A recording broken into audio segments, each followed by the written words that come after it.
The SEALs expected silence in Mazarik Canyon, but not the kind that warned of a trap. When gunfire erupted and mercenaries closed in from both sides, they braced for the end, until impossible shots rained down from the cliffs above. Someone was watching, someone who shouldn't be alive. You're watching Warthog Valor Stories. If this legend found you, tell us where you're watching from. Let's see how far these stories travel. The Black Hawk set down 2 kilometers from the canyon mouth, its rotors kicking sand across the barren plateau. Lieutenant Damon Cole stepped off first, the dry heat slamming into him like a wall. Mazarik Canyon stretched ahead, a jagged gash in the Atlas Mountains, carved by centuries of wind and forgotten history. Intelligence suggested an abandoned intelligence site lay somewhere within, a Cold War-era vault known as Blacksite Seraph. For decades it had been silent, irrelevant, ignored. Until last week, when a stolen prototype vanished from a research facility and a satellite caught faint movement in the canyon at the same time. Cole didn't believe in coincidences.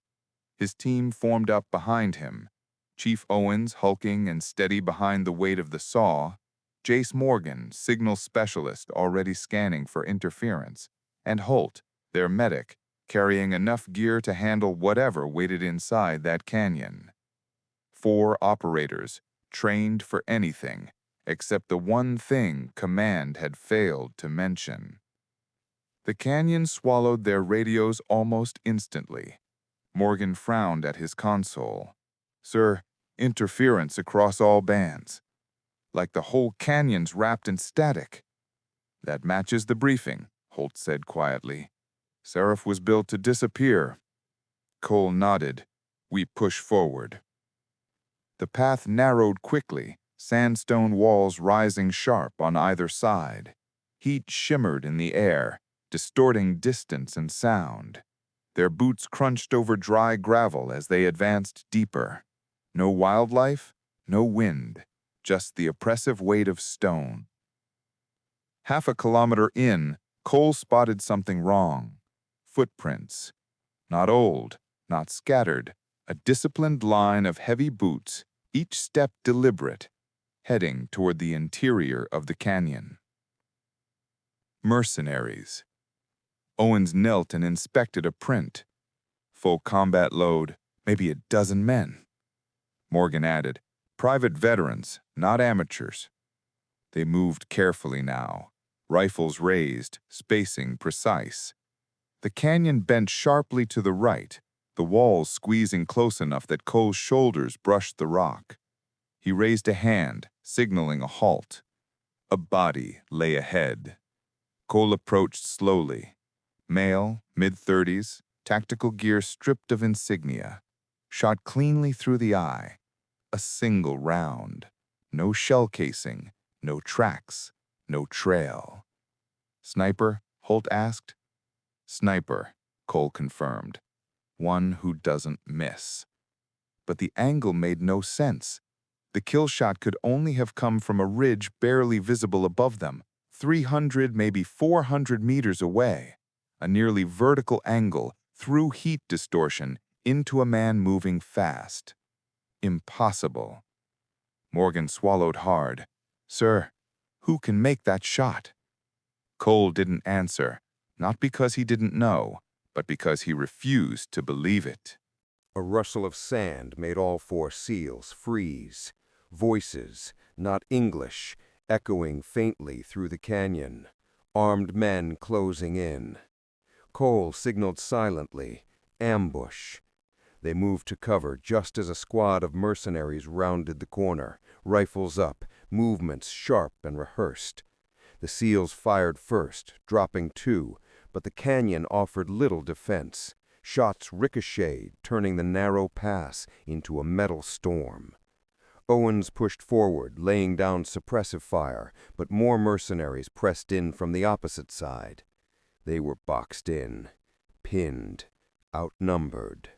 Cole reached for a smoke grenade to buy time, then a rifle cracked from somewhere above them. A mercenary's helmet exploded. Cole didn't even have time to process it before another shot hit, then another, each perfectly placed, each fired from an elevation none of them could see. Owens yelled over the gunfire, "Sir, who the hell is shooting?" Cole exhaled slowly, heart hammering. There was only one possibility, he said. Phantom. The canyon exploded with gunfire the moment the mercenaries realized the SEALs weren't alone. Damon Cole pressed his back to the rock, feeling the vibration of rounds smacking into the sandstone inches from his head. Owens dragged Morgan behind a boulder, Holt already checking angles for a possible escape. But there was no escape. Mazarik Canyon narrowed into a choke point ahead, and behind them the walls closed like a funnel. They were trapped, until that impossible shot came again. A mercenary on the ridge jerked backward, a perfect round cutting through the chaos. None of them had eyes on the shooter, none had a clear angle, yet the shots kept coming, each one so precise it split the firefight into controlled pieces. The mercenaries began to falter, unsure where to direct their fire. Cole used the hesitation to reposition his team deeper into a sharper bend in the canyon. "Whoever that is," Owens muttered, "they're not with these guys." "They're not with us either," Morgan added. "No friendly sniper teams in the AO." Cole didn't respond. He couldn't take his eyes off the ridge. The shot placement, the rhythm, the impossible elevation. It felt like a ghost from another lifetime.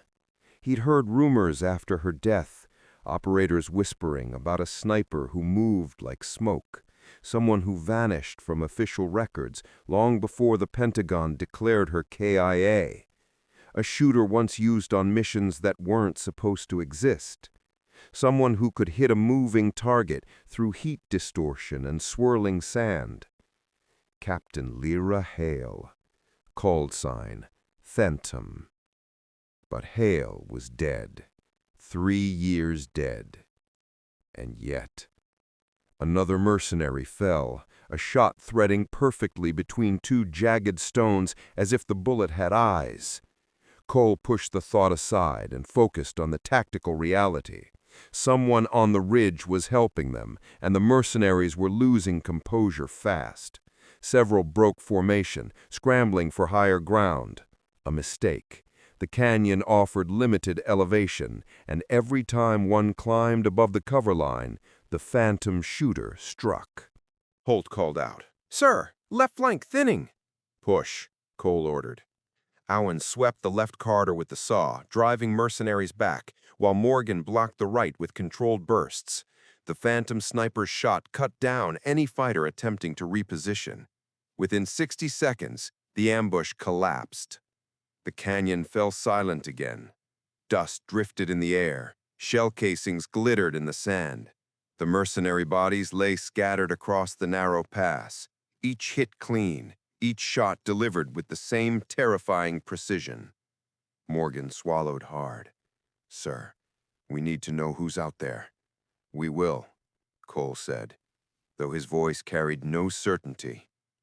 They advanced deeper into the canyon until it widened into an open basin. Footprints, gear scraps, and tire marks covered the sand, a staging area. Someone had moved a large force toward Blacksite Seraph.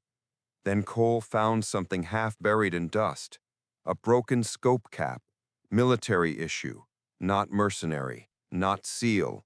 A custom engraving on the inner ring stopped his breath. PH-07. Phantom Hale's old equipment coding. Owens stepped beside him. "Sir, is that what I think it is?" Cole closed his fist around the metal. "If she's alive, this canyon is about to get a lot more dangerous." A single rifle shot echoed across the mountains in the distance, controlled, deliberate, unmistakably hers. Phantom wasn't just here, she was already ahead of them. 2 kilometers ahead, high on a fractured ridge overlooking Mazarik Canyon, Captain Lyra Hale lay perfectly still beneath a dust-coated gilly veil. The midday heat shimmered across the rocks, softening edges and hiding movement. But Hale didn't move anyway. Her breathing was shallow, her heartbeat slow, her focus absolute. She had tracked the mercenary force into the canyon long before the SEAL team arrived, mapping their routes, counting their supplies, and identifying their leader, a former foreign special operations captain named Radon Vask. Vask hadn't come for a simple raid. He'd come for Seraph. Hale's scope angled down toward the canyon floor where the SEAL team now advanced cautiously, unaware they were walking the same trail Vask's men had used. She watched Cole lead the formation, adjusting their spacing, checking blind corners, like a man who felt danger before he saw it.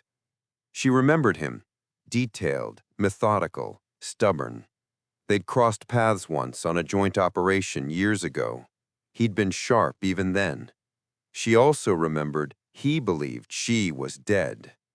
Her earpiece crackled softly. A voice, distorted, low, belonged to Vask's spotter. They're moving towards Sector 5. Extraction piece is still secure. Captain wants them eliminated before they reach the vault. Extraction piece. So that was the objective. Blacksite Seraph wasn't just a vault. It held a prototype communications disruptor designed to mask an entire region from satellite recon for months. Hale had been the last operator assigned to Seraph's security before her death. She'd walked away from official duty, but she hadn't walked away from the responsibility. She shifted her rifle an inch, lining up the spotter. Wind, 3 knots left. Elevation, 410 meters downward. Movement, minimal. She fired. The man dropped silently. A second mercenary stepped into view to check on him. Another clean shot, another body falling onto the ridge. Hale repositioned instantly, sliding 2 meters along the rock to avoid triangulation. She never stayed in one spot long enough for an enemy to guess her line. Below, Cole froze mid-step. He knew that pattern. He knew that rhythm. Hale watched him study the ridge, his eyes narrowing, searching for a ghost he thought he buried years ago. She allowed herself a breath of something like recognition. Not sentiment, but recognition. Her radio chimed again, this time with Vask's voice. All units, adjust. The sniper is back on the ridge. Push the SEAL team into the lower choke. We finish them there. So Vask knew she was alive. That complicated everything. More mercenaries moved along the side paths, attempting to reposition. Hale eliminated one, forced 3 others to dive for cover, then settled her scope on the canyon's far edge. From here, she could see the approach to Seraph, a narrow throat of stone where any team could be trapped with no escape. Vask's men were already setting up there. Cole's team was walking into another killbox. Hale exhaled slowly, not from panic, but from calculation. She had promised herself, after everything that happened on her final mission, she would never again watch good operators die because she hesitated. She wasn't hesitating now. She tapped her radio to the emergency band the SEALs might still receive through the interference. Team approaching Sector 5, she said quietly, her voice steady, distorted by static. You're heading into an ambush. Redirect north, now. Cole jerked his head up. Identify. Hale closed her eyes for a beat. Then, calmly, move first, questions later. The line cut to static, and Phantom shifted positions again, already preparing the next shot. Cole didn't like moving on the word of a mystery voice, but he trusted patterns more than promises, and everything about that warning felt like someone who had been watching longer than they had. He motioned the team forward, redirecting north along a narrow ledge carved by centuries of flash floods. The path was unstable, gravel shifting beneath their boots. but it was better than walking straight into a kill zone. Owens muttered behind him, "Sir, if this is a trap, we're giving them perfect elevation. And if it's not, we're staying alive." The canyon tightened again before opening abruptly into a shallow basin littered with broken crates, overturned equipment, and tire tracks leading toward Blacksite Seraph. Something had moved here recently, and fast.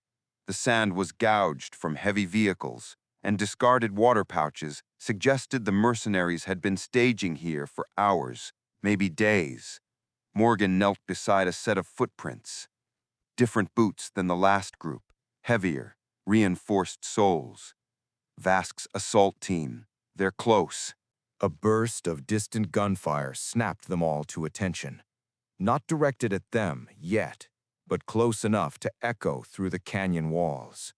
Cole scanned the ridgelines and spotted movement, silhouettes slipping behind rocks, small glints of scopes catching the sun. They were being herded. "Positions," Cole ordered. The SEALs fanned out, using boulders for cover just as the first wave opened fire. Round shaved dust off the rocks, ricocheting through the basin. Owens returned fire with the saw, suppressing the right flank, while Morgan picked off shapes moving on the left. Cole focused on the center, where 3 mercenaries attempted to pin them down with methodical bursts. The firefight was tight, brutal, efficient, but balanced, until Phantom intervened. A bullet came from the far ridge, cutting through the smoke and heat shimmer to drop the machine gunner anchoring the mercenary line. Another shot forced 2 fighters to break formation. A third knocked a grenade clean out of a man's hand just before he could throw it. Cole didn't even need to check the angle. That was her. No one else made shots like that. Owens yelled, "Sir, whoever that is, they're giving us breathing room." "Use it," Cole barked. The team advanced 10 meters deeper into the basin, taking better cover as Phantom's shots thinned the enemy's cohesion. But the mercenaries were stubborn, disciplined. Vask trained them well. They shifted to staggered movement, forcing Cole's team to fight for every inch. Then the basin trembled. Heavy engines, approaching fast.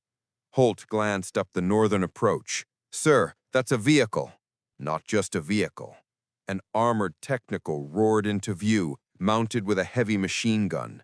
The gunner swung the barrel toward the SEALs, spraying the rocks with fire powerful enough to shear stone. Cole dove behind a pillar of sandstone, feeling the impact shake the ground. Owens cursed as rounds stitched a line inches from his boots. Morgan barely made it behind cover before a burst cracked the rock where she'd been standing. They were seconds from being overrun, and then Phantom moved. Hale sprinted along the ridge, barely a silhouette against the sun-bleached rock. She launched herself onto a narrow outcropping, stabilized her rifle on a protruding slab, and fired the kind of shot most snipers only attempted in simulations. The round punched through the armored shield of the technical, threading a gap the width of a matchstick. The gunner crumpled, collapsing backward. The driver panicked, swerved, and the vehicle slammed into a boulder, engine hissing in protest. The battlefield fell into momentary chaos. Cole seized the opening. "Push, now!" Owens suppressed the right flank. Morgan advanced left. Cole surged up the center, dropping 2 fighters who were still trying to recover from the shock of Phantom's impossible shot. Within 40 seconds, the basin was theirs. Only silence remained. Cole stood among the wreckage, chest rising with controlled breaths. Across the canyon, barely visible, a single figure remained perched on the ridge, still, composed, watching. Hale didn't wave, didn't signal, didn't move. She simply vanished behind the rock again, like a ghost slipping back into the dunes. Owens exhaled. "Sir, I think that's who saved us back at the canyon." Cole didn't answer, because he already knew. Phantom wasn't just alive. She was leading them somewhere, and whatever waited in Blacksite Seraph She wasn't letting them face it alone. The entrance to Blacksite Seraph felt wrong the moment Cole stepped inside. The steel door hadn't been blown open. It simply waited, unlocked, like someone walked through and never bothered to shut it. The air changed instantly, colder, metallic, humming with stale, recycled oxygen. Thermal scrambled, Morgan whispered, scanning the hallway. Someone rerouted to grid, Cole muttered. Phantom. She's been here a while. The team moved deeper, clearing each corridor. Emergency lights flickered along concrete walls, casting long, shuddering shadows. 20 meters in, they found the first body. A contractor. Single round to the head. Professional. Clean. Vask, Cole said. Not her. More bodies appeared as they descended. Guards, techs, analysts, all executed before they could raise an alarm. Whoever stormed Seraph knew the facility layout better than its own staff. A metallic thud echoed from below. Owens tensed. Movement? No, Cole said. A door. Someone sealing sectors. At sublevel 2, they reached a destroyed control room. Consoles were smashed, screens shattered, cables torn out like nerves. And across the back wall, sprayed in urgent strokes. Sector Core. Don't follow Vask alone. Morgan stepped closer. That's Hale's handwriting. So she's guiding us, Owens said. Cole shook his head. No. Warning us.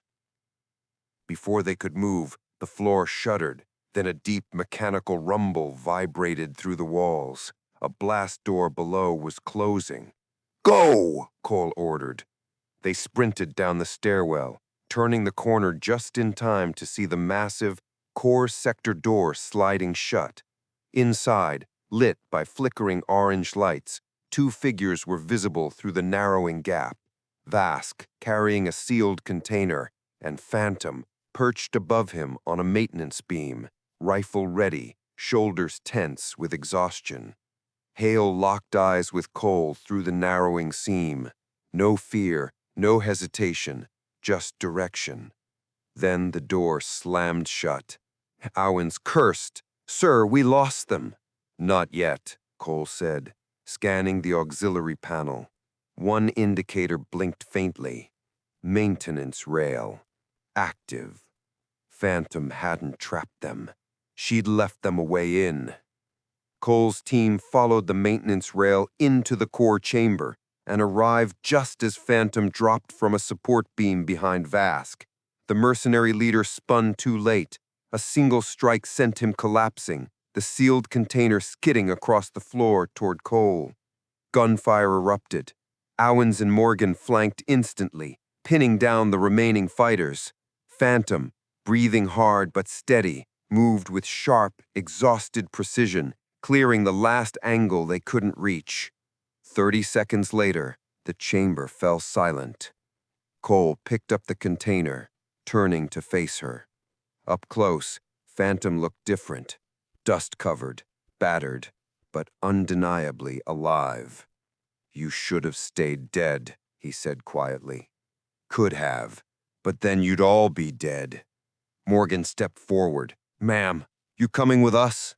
Phantom hesitated only a moment. Yeah, she said finally. I'm done fighting in the dark. For the first time in years, she didn't vanish into the shadows. She walked out, beside them.